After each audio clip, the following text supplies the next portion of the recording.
Thank you to my patrons. Your generosity and commitment to my work is astonishing. Please consider becoming a patron today. Simply click the link in the description below. Thank you.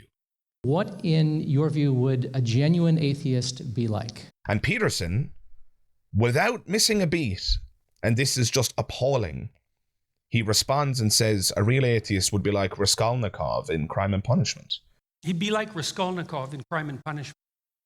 Now, I've read Crime and Punishment, and I take umbrage. I think this is a despicable statement.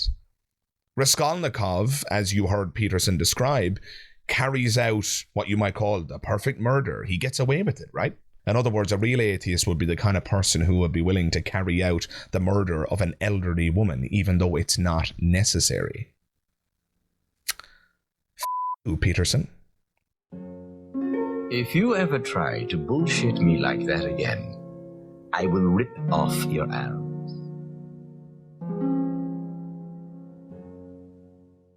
Peterson says that while Matt Dillahunty exclaims that he doesn't believe in God, Peterson responds and says, but you act like you do. That's the reason you wouldn't be willing to throw Sam off of the stage. I can tell you that I actually don't believe in a God, and I could write But you act poetry. like you do. Huh? But you act like you do. That's why you didn't want to throw poor Sam off the stage. Now think about that for a moment, dear listener. Think about the implication here. I think the implication is obvious. A real atheist would be willing to throw an innocent person off of the stage. In other words, a real atheist would be despicable and immoral. This, ladies and gentlemen, is absolutely and utterly despicable. Annoying doesn't even scratch the surface. This, in my view, is incredibly immoral.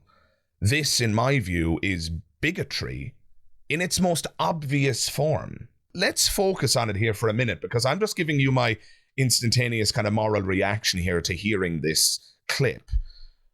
But he does say something interesting, right? He says that there is a distinction between what a person says they believe and how they act, basically. See, there's a difference between thinking something and believing it, because to believe it, it has to be thought incarnated in some sense. It has to be embodied. Now, I think that's actually a fair statement. I think that's true. We all know people in the world who say one thing and do another, right? So people who will tell you, oh yeah, I believe in honesty. I believe that honesty is the best policy. But then in their life, they tell lots and lots of lies. And so one can quite easily point out a contradiction between the stated belief and the behavior.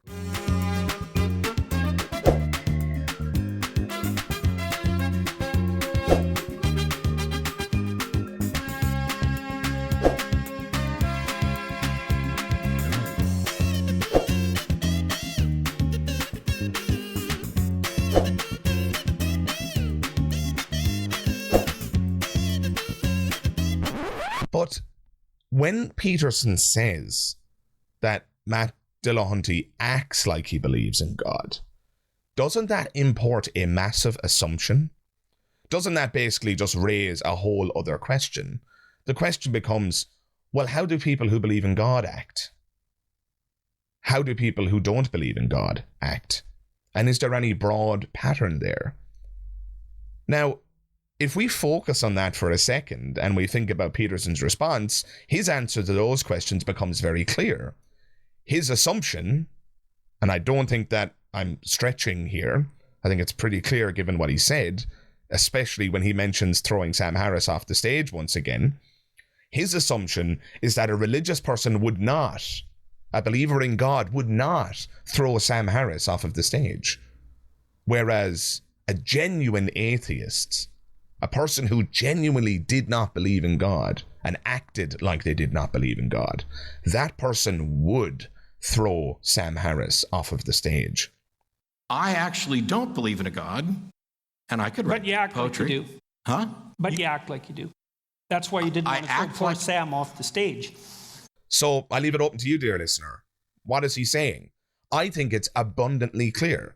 I think it's blindingly obvious. Jordan Peterson is sitting there and telling Matt Dillahunty to his face, and by extension, telling the audience that he believes An atheist who not only claims to not believe in God, but acts like they don't believe in God would be the kind of person who would be willing to throw an innocent person off of the stage. This is hugely problematic when you consider the history of religion. If Peterson is right, and believers in God would be less willing to throw Sam Harris off of the stage, whilst a real atheist would be more willing to throw Harris off the stage, how does one make this compatible with the history of religion, where religious adherents have committed all sorts of atrocities and crimes throughout history, right?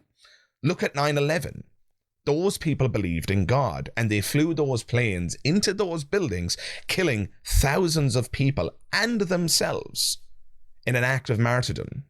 We all know the last words that those hijackers shouted before impact, and we all know what their theology teaches them about what they were going to get for having carried out this atrocity and dying in the name of their faith. In fact, aren't all immoral behaviors permissible once they're carried out in the name of God? Genocide, torture, immiseration, it all becomes acceptable if God commands it. This is what's so ridiculous about Peterson's point. This assumption that religious morality is automatically and intrinsically more moral than anything that an atheist might have to offer. It's just asinine. Divine command makes morality arbitrary. When God commands the genocide of the Amalekites, that becomes an intrinsically moral action because God commanded it, and what God says is moral by definition. When God says that homosexuals should be stoned to death, that becomes an intrinsically moral act. In fact, you are a good person if you partake in said stoning. So this idea that Christian morality, or theistic morality more generally, is automatically and intrinsically better than anything that a secular humanist manifesto might have to offer, it's just a joke. At the end of the day, a la divine command theory, morality becomes arbitrary and all things become permissible. All God need do is command you, and you must do it. God could command you to quite literally murder, rape, and kill everyone. And according to divine command, those commands would be moral, and carrying them out would make you a moral person. Now, I don't want to just cherry pick, dear listener. I'm not trying to paint an overly negative picture of religion. I'm aware that religiosity can inspire people to do good as well, charity and goodwill and all of that stuff. Fine. But my point is that the negative side of religion poses a serious problem for Peterson's thesis here. If religious people would be unwilling to throw Sam Harris off of the stage, then how does Peterson account for all of the examples in religious history where religious people did, metaphorically speaking, throw Sam Harris off of the stage? How does Peterson account for the Crusades? How does he account for all of the terrorism that has been carried out in the name of religion? Right? How does he account for the immiseration of homosexuals, women, and people all around the world in the name of religion? How does he account for the fact that under religious prescriptions, the hands of thieves are removed in Saudi Arabia? How does he account for the death penalty? How does he account for the plethora of statements in the Bible that are death hungry and all in the name of God? The stoning of homosexuals, for example, or even children for that matter, as it points out in the Bible that any unruly child should be taken to the edge of town and stoned to death. There's a lot of bloodthirst in the Bible, despite its religious underpinnings. So this idea that religious people would just be intrinsically less likely to throw Sam Harris off of the stage because, as Peterson's follow-up indicates, religious people place more intrinsic value and moral worth in human beings. You regard Sam Harris as an implicitly valuable entity. That just doesn't follow from the history of religion. That just doesn't follow at all. If anything, depending on context, it's possible to draw the exact opposite conclusion, that religious people have very little worth and place very little value on those that are outside of their tradition or on those who violate their norms and prescriptions. How about that? How does this get reconciled into Peterson's view here? But I digress. Let's continue with the video. My question is for you, Dr. Peterson. You alluded to an important distinction between someone who would actually be an atheist and someone who merely professes to be an atheist. What, in your view, would a genuine atheist be like? He'd be like Raskolnikov in Crime and Punishment. Raskolnikov plots a murder, and he murders this horrible woman, who's horrible according to everyone who knows her, who also has enslaved her rather mentally feeble niece, and who does nothing but make people miserable consciously all the time. And he does that in order to save his sister from a rather sophisticated form of prostitution, to save himself from starvation so that he can become a great lawyer and help people. Right? So Dostoevsky sets up the stage. Here is the perfect situation for a murder, and all of the rational choices point in that direction. And he basically says, look, there is every rational reason to split this woman's skull with an axe. Look at all the good I would do. Look at all the well-being I would enhance. And so he does it. And then all hell breaks loose. See, Raskolnikov built himself up to the murder in part by laying out the rational case, but also by saying, well, there's no God. There's no metaphysical reason that's stopping me from committing this act. And there's all these reasons that appear perfectly rational, pushing me in that direction. Perhaps I'm nothing but a moral coward for failing to undertake it. So he does. But what he finds out is that he broke an inviolable moral rule, something that spoke to his own soul, so to speak. And the rest of the book basically involves his sequential post-traumatic unraveling.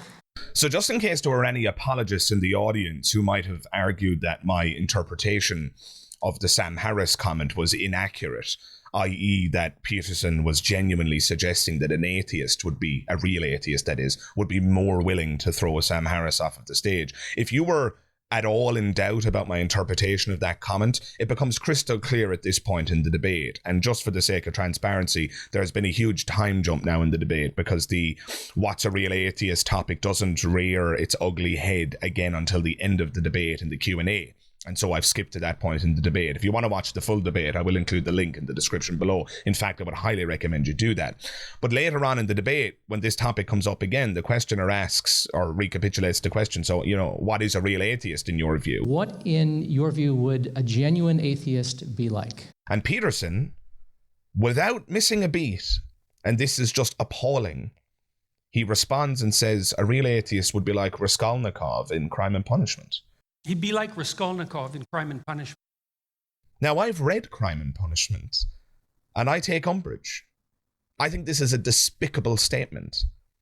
Raskolnikov, as you heard Peterson describe, carries out what you might call the perfect murder. He gets away with it, right?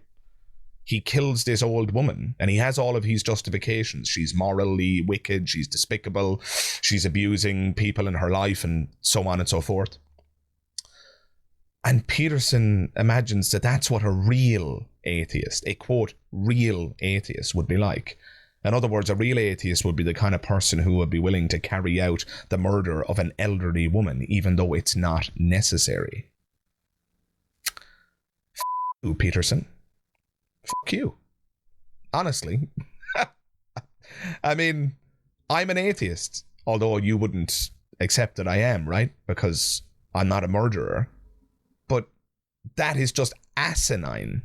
That is absolutely despicable. Atheism is not about whether or not I'm moral. Atheism is about whether or not I believe in God.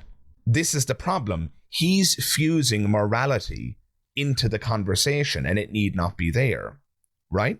So when I say I don't believe in God, but yet I'm a good person, Peterson says that I must not be an atheist then, because he has grafted morality into the conversation. He has grafted immorality onto atheism. In other words, he's defining atheism as people who are immoral, people who are evil, people who are despicable. Now, you can play whatever game you want. You can define words however you like, but bad people also believe in God. There's lots of bad people. I've already made this point. There's lots of immoral, murderous, bloodthirsty people in the world who believe in God. But now Peterson might say, oh no, they're really atheists though. See, again, this is the problem with grafting morality onto the theism-atheism debate. Because the truth is, it's possible for a person to believe in God and be either good or bad. It's also possible for a person to not believe in any gods and be either good or bad. And I defy anyone to oppose that position. This is self-evidently true. This is the most obvious statement in the world. But you see, Peterson has pigeonholed the entire thing. And he has elected, and he has concluded that if you do good things, then whether you are aware of it or not, you're actually a believer in God. And if you do bad things, whether you're aware of it or not, you're actually an atheist. And this is obviously despicable. But let's take this a little bit further. Let's humor his behavior point, right? If indeed the window into what somebody really believes is their behavior, let's look at the behavior of atheists. Let's look at the behavior of myself as an atheist. So I, as an atheist, spend an enormous amount of my spare time making videos about atheism, wherein I describe why I am an atheist. I go through the evidence and explain why, the evidence or lack thereof, that is, and I explain why I do not believe in God. Aren't these behaviors indicative of a person who doesn't believe in God? Furthermore, in my spare time, I spend a lot of time reading atheistic books. I attend atheistic events. So I submit to you, Dr. Peterson, that I am the genuine article. I am an atheist, and my behavior and my beliefs demonstrate that fact. And they demonstrate that fact in spite of the fact that I am a moral person. In other words, I can both be moral and be an atheist. And the only way you can resist this point is if you tell me that I'm lying, or if you tell me that I am incapable of discovering what my own beliefs are. There are artists and poets who think they're godless. And how nonsensical would that be?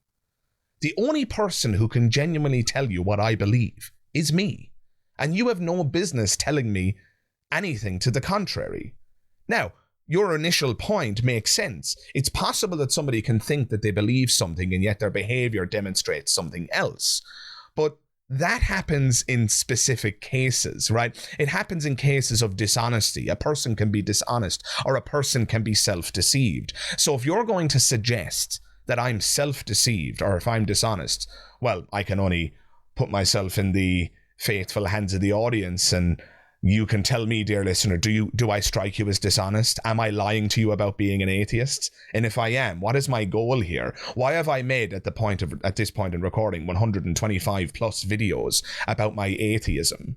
Why would I do that if indeed I was lying? So the only other option that's left is that I might be self-deceived. But if I'm self-deceived, Peterson, then how can you know what you believe?